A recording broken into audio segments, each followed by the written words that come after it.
অনেক পীর সাহেব আছেন যারা নিজের তালিকায় লোক ভিড়াবার জন্য বিভিন্ন রকম ফন্দি আঁটতে থাকেন।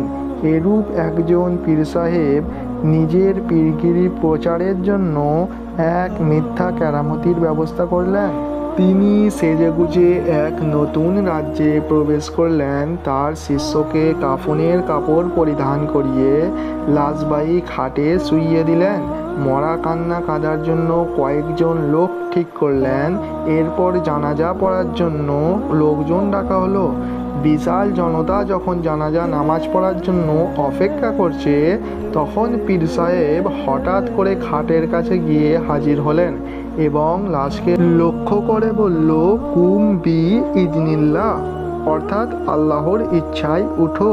ভিডিওটি পুরো দেখতে হলে আমাদের চ্যানেলের ভিডিও সেকশনে চলে যান। কথা দিচ্ছি অবশ্যই ভিডিওটি ভালো লাগবে।